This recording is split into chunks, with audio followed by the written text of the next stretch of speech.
Halo anak-anak, jumpa lagi di Rumah Ilmu. Saling bantu, saling jaga, cari ilmu di rumah saja. Nah, ketemu lagi dengan Pak Wahyu, Guru PJOK SMP Negeri 24 Surabaya, dan rekan saya Ibu Ike Septi Melewardani dari SMP Negeri 32 Surabaya.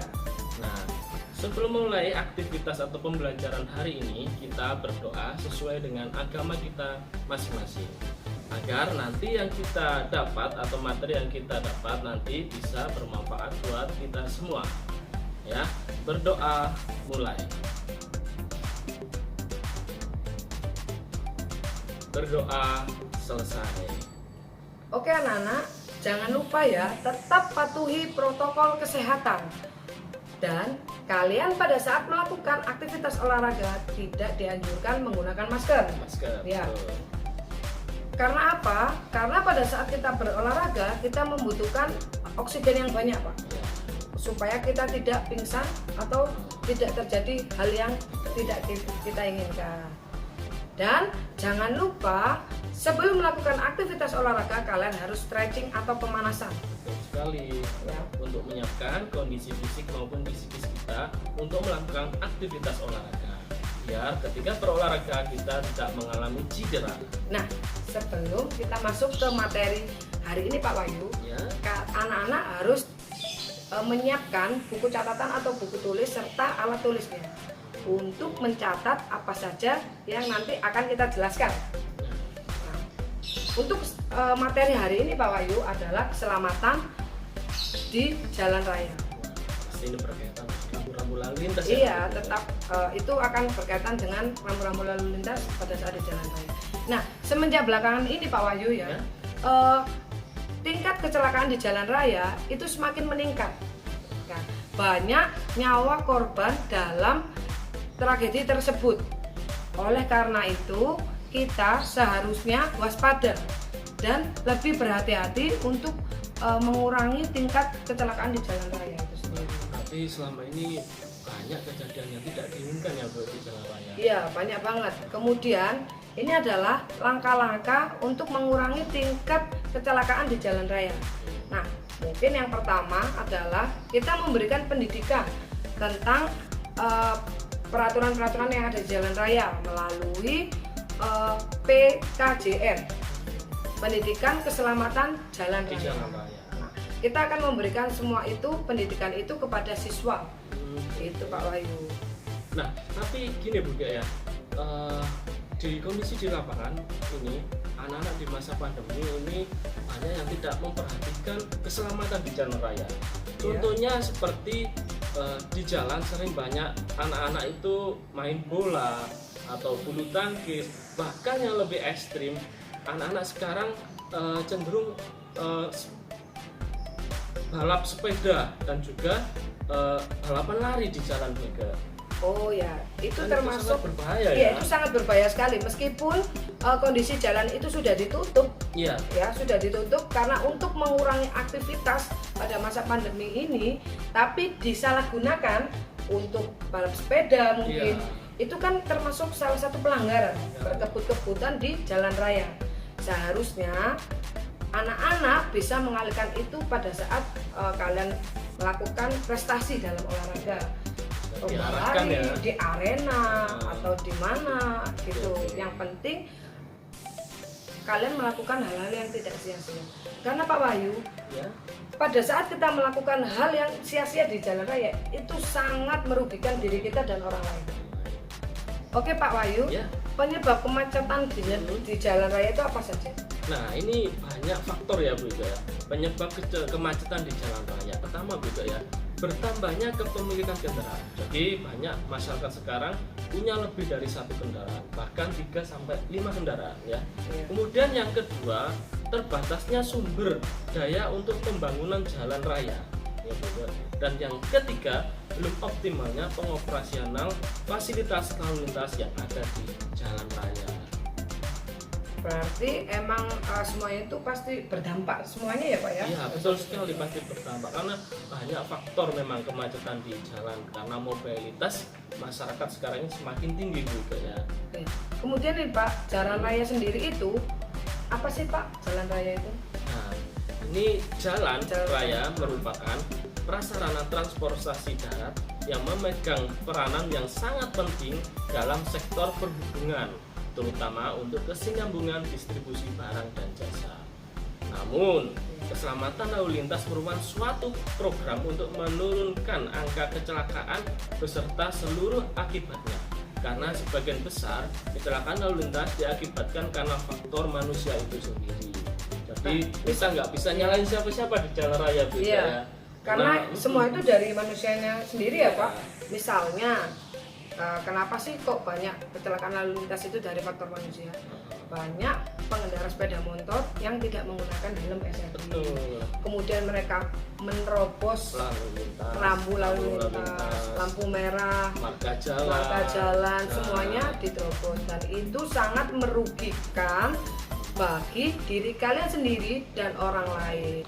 Kemudian juga untuk langkah-langkah untuk meningkatkan kemampuan masyarakat dalam berlalu lintas, kira-kira ini seperti apa ya, Bu? Lah, kalau untuk meningkatkan kemampuan masyarakat tentang rambu lalu lintas, yaitu yang pertama di pendidikan. Karena pendidikan dari anak-anak sampai dewasa itu harus punya pendidikan atau sedikit ilmu tentang jalan raya. Kemudian penyuluhan tentang media melalui media massa. Lalu pusat pendidikan keselamatan lalu lintas, dan ada perbaikan peraturan perundang-undangan, tata cara mengemudi dan penegakan hukum. Apakah ada perundang-undangan yang mengatur tentang jalan? Pastinya ada, betul, karena semua undang-undang sudah disiapkan oleh pemerintah. Nah, berdasarkan Undang-Undang RI Nomor 38 Tahun 2004 tentang jalan. Sedangkan berdasarkan Undang-Undang RI Nomor 22 Tahun 2009 tentang lalu lintas dan angkutan jalan. Jalan raya berdasarkan UU Nomor 38, jalan menurut fungsi yang pertama yaitu jalan arteri. Yang kedua, jalan kolektor. Dan yang terakhir, jalan lokal. Oke anak-anak, sudah pahamkan kalian tentang materi yang Bu Ike dan Pak Wahyu tadi jelaskan? Nah, pastinya sudah paham kan? Nah, jangan kemana-mana, Tetap di Rumah Ilmu.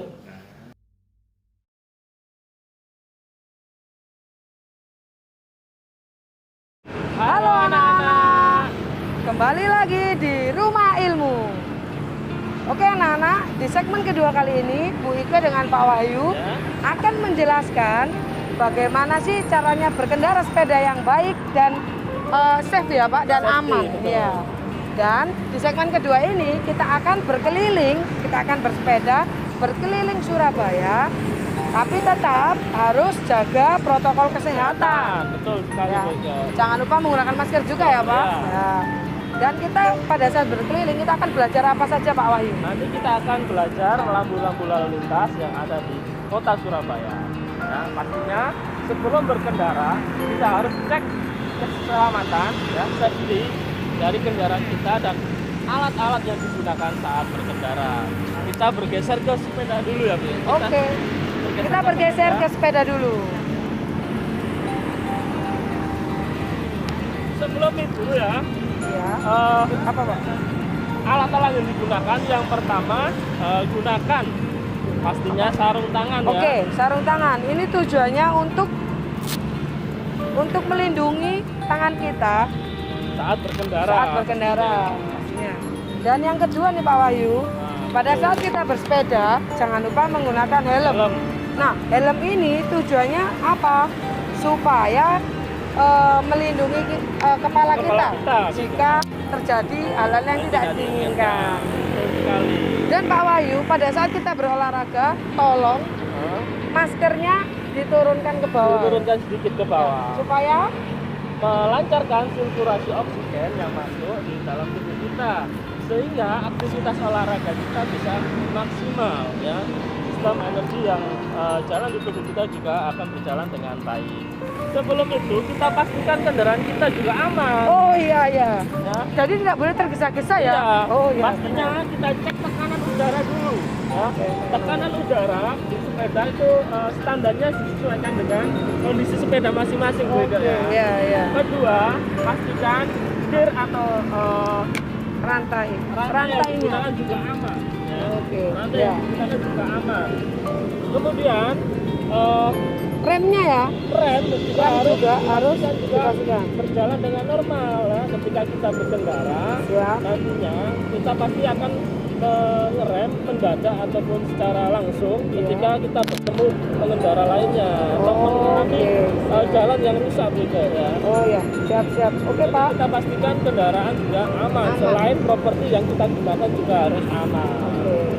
Oke Pak, mari kita berkendara Mari kita berkendara. sambil belajar. Jangan lupa siapkan catatan pada saat nanti kalian melihat Bu Ika bersama Pak Wahyu di jalan, kalian menemukan sesuatu, kalian bisa catat, oke? Dan bisa tanyakan di guru olahraga kalian masing-masing. Terima kasih. Mari kita berkendara.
Oke anak-anak, sudah pahamkah kalian tentang rambu-rambu lalu lintas yang ada di jalan raya?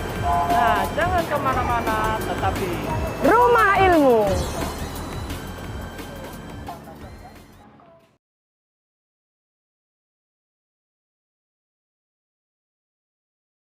Halo anak-anak, kembali lagi di Rumah Ilmu.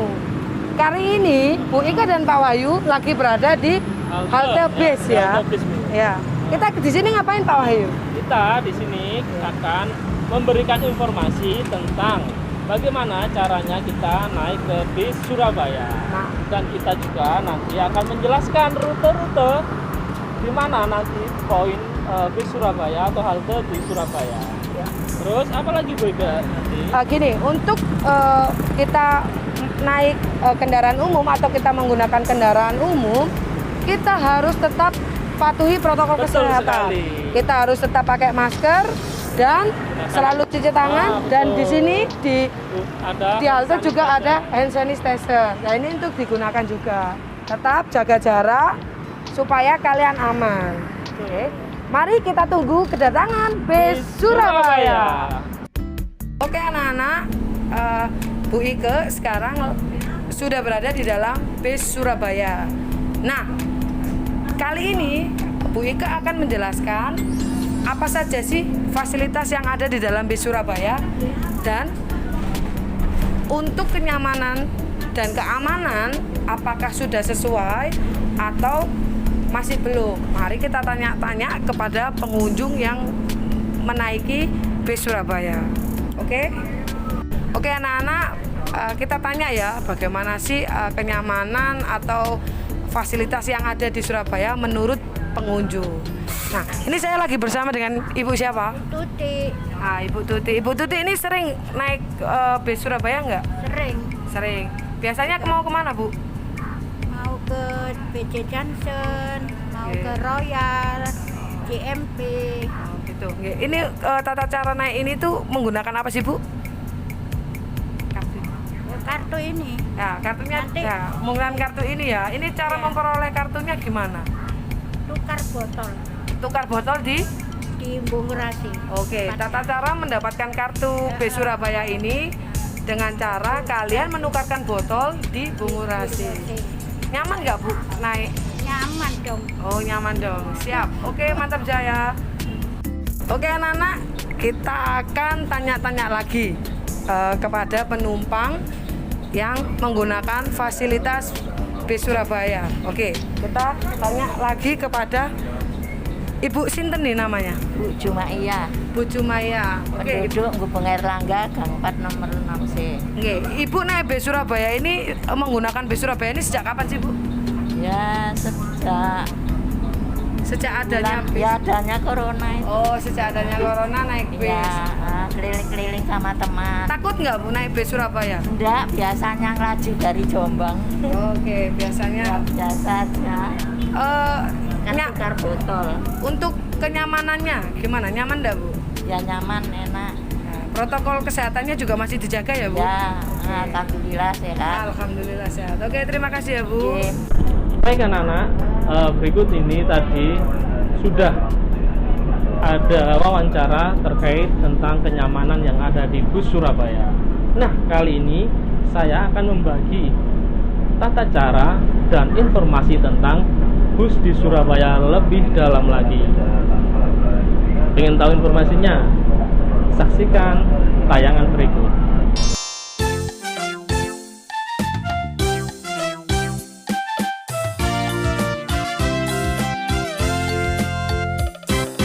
Rek, ayo rek, mlaku-mlaku nang tujuan. Ayo ngerek, ayo rek, rame-rame bebarengan. Ayo ngajak, ayo cak, sopo gelem melu aku.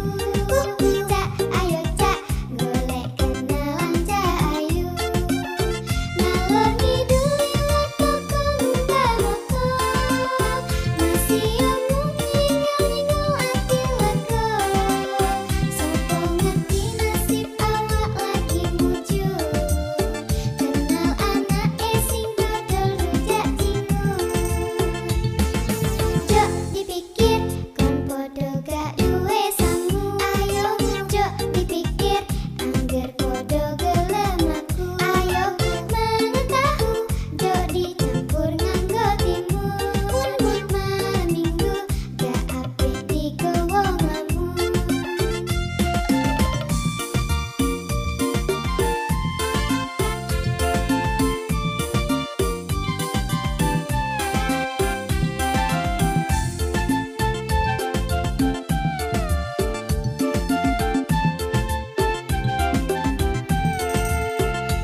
Oke anak-anak, sudah pahamkah kalian tentang pembelajaran hari ini tentang keselamatan di jalan raya? Ya, pada pembelajaran kali ini Pak Wahyu dan Bu Iko sudah menjelaskan tentang rambu-rambu lalu lintas, bagaimana cara menggunakan angkutan umum, bersepeda dan berkendara sepeda motor. Nah, untuk itu tetap kalian patuhi protokol kesehatan, Jangan lupa menggunakan masker selalu cuci tangan atau menggunakan hand sanitizer. dan selalu jaga jarak Betul. ketika bertemu dengan teman. Kemudian tidak disarankan menggunakan masker ketika melakukan aktivitas olahraga. Dan selalu melakukan pemanasan sebelum melakukan aktivitas olahraga. Oke anak-anak, semoga Pembelajaran hari ini bisa bermanfaat buat kita, terutama khususnya ketika kita melakukan aktivitas di jalan raya. sampai bertemu di pembelajaran selanjutnya. Dadah.